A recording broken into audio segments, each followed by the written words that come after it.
नमस्कार, स्वागत है आपका the youth of India news में। आइए नजर डालते हैं इस वक्त की मुख्य हेडलाइंस पर। राम मंदिर निर्माण में खड़ी हुई एक तकनीकी मुश्किल, आईआईटी और एक्सपर्ट्स खोजेंगे समाधान। अयोध्या में राम मंदिर के निर्माण से पहले पाइलिंग टेस्ट में एक मुश्किल सामने आई है। मंदिर की नींव के नीचे बलुआ मिट्टी होने का पता चला है, जिसके कारण निर्माण में कुछ समस्या होने की संभावना जताई जा रही है। हिमालय की बर्फीली हवाओं से कांपी दिल्ली, मंगलवार रहा सबसे ठंडा दिन, बुधवार को और भी गिरेगा पारा। ऑस्ट्रेलिया के उछाल भरी विकेटों के लिए कपिल देव ने दी सलाह, बोले उत्तेजित ना हो इंडियंस। यह जनहित में नहीं, हाई कोर्ट ने एम्स में नर्सों की हड़ताल पर लगाई रोक। एम्स में नर्सों की हड़ताल पर दिल्ली हाई कोर्ट ने मंगलवार को एक अहम फैसला सुनाया। कोर्ट ने अनिश्चितकालीन हड़ताल पर रोक लगाते हुए कहा कि अस्पताल में हड़ताल से व्यवस्था ठप हो जाएगी और यह जनहित में नहीं होगा। मुकेश अंबानी बोले, भारत 2 दशक में दुनिया की टॉप 3 अर्थव्यवस्थाओं में हो जाएगा शामिल। दिल्ली में दम तोड़ रहा कोरोना, पॉजिटिविटी रेट घटकर 1.90% पर, 41 मरीजों की मौत। पीजीआई रोहतक में नहीं सुधरी हालत तो मेदांता अस्पताल में शिफ्ट किए गए कोरोना संक्रमित मंत्री अनिल विज। कांग्रेस सांसद जसबीर सिंह गिल का दावा, 4 महीने में 53 नई एग्रो कंपनियां बना चुके हैं अडानी और अंबानी। गूगल ला रहा प्रोजेक्ट तारा, जियो और एयरटेल के साथ चल रही इस मुद्दे पर बातचीत। पश्चिमी बंगाल के पूर्व मंत्री का बड़ा खुलासा, कहा हाल ही में हुआ है 11 बार हमला।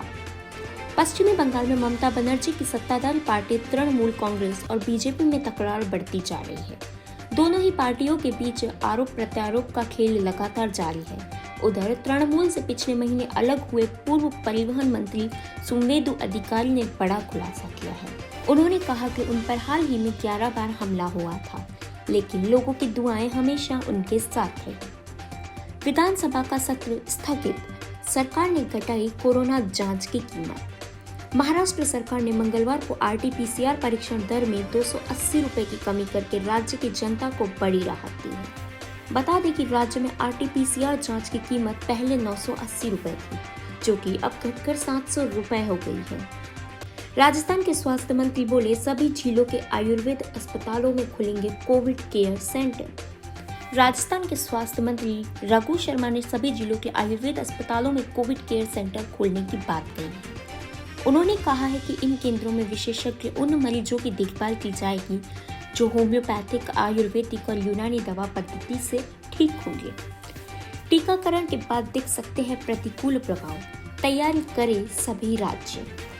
यहाँ स्वास्थ्य मंत्रालय के सचिव राजेश भूषण ने बताया कि भारत उन देशों में है जहाँ प्रति 10 लाख की आबादी कोरोना के मामलों की संख्या सबसे कम है। उन्होंने बताया कि भारत में प्रति 10 लाख की आबादी पर कोरोना के मामलों की संख्या 7,178 है, वहीं इसका वैश्विक औसत 9,000 है। इसके साथ ही उन्होंने कहा कि टीकाकरण के बाद प्रतिकूल प्रभाव की घटनाएं सामने आ सकती हैं, जिसके लिए राज्यों को तैयारी करनी चाहिए।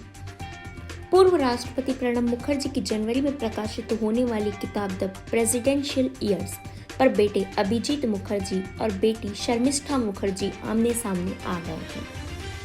सुप्रीम कोर्ट ने बच्चों की पढ़ाई के लिए 2,000 रुपए प्रति माह देने का दिया आदेश। सुप्रीम कोर्ट ने सभी राज्यों और केंद्र शासित प्रदेशों से कहा है कि कोरोना महामारी के चलते बाल संरक्षण गृहों में रह रहे बच्चों की पढ़ाई प्रभावित नहीं होनी चाहिए।